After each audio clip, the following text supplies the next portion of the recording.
வணக்கம் கைஸ், இன்னைக்கு காலையில் எழுந்திரிச்ச உடனே வாக்கிங் போகலன்னு கோச்சை கூப்பிட்டா வரமாட்டேன்னு சொல்லிட்டான். சரி அம்மா பால்கனே பெருமை வீட்டில் கொடுக்க சொன்னாங்கன்னு நடந்து போனால் நம்ம கோச்சை உடனே ஃபாலோ பண்ண ஆரம்பிச்சிட்டான். என்னன்னு தெரியல, மில்க்குன்னு ஒரு பேச்சை காட்ட உடனே வர ஆரம்பிச்சிட்டான்.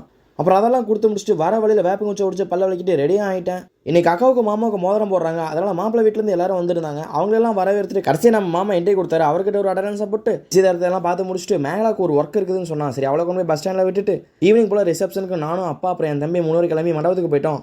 அங்கே போன உடனே வேலை வச்சுட்டாங்க. சேர் தூக்கி போடுங்கடான்னு சொல்லி சேரெல்லாம் எடுத்து அலைன் பண்ணிட்டு மாப்பிள்ளை என்ன பண்ணுறான்னு பார்த்தா ரெடி ஆகிட்டு இருந்தாரு. சரி அவர் ரெடி ஆகட்டும்னு சொல்லிட்டு நானும் என் தம்பி மாலையில எடுத்து பார்த்துட்டு இருந்தோம். அங்கேயும் இங்கேயும் சுற்றி டயர் ஆனதுனால மாப்பிள்ளைக்கு பொண்ணுக்கு வாங்கி வந்த ஜூஸை நானும் என் தம்பி கொஞ்சமாக குடிச்சிட்டு திரும்பினா அப்புறம் அவங்களே வந்துட்டாங்க. அப்புறம் அவங்களுக்கு கொஞ்சம் ஜூஸை கொடுத்துட்டு அங்கிருந்து கிளம்பி நம்ம மெயின் ஸ்பாட்டுக்கான சாப்பிட்ற இடத்துக்கு வந்தாச்சுங்க. அப்புறம் அண்ணாவும் அன்னைக்கோட ஒரு செல்ஃபியை போட்டு நானும் சதீஷும் சாப்பிட ஆரம்பிச்சிட்டோம். அப்புறம் நம்ம தட்சிணை கூட கொஞ்ச நேரம் டைம் ஸ்பெண்ட் பண்ணிட்டு நம்ம பசங்க சசி, சிவா, விஜய் எல்லாம் பேக்கரிக்கு போகலான்னு சொன்னாங்க. அவங்க கூட போய் செவனப்பை குடிச்சிட்டு அப்படியே எல்லாரும் மண்டபத்துக்கு வந்துட்டோம்.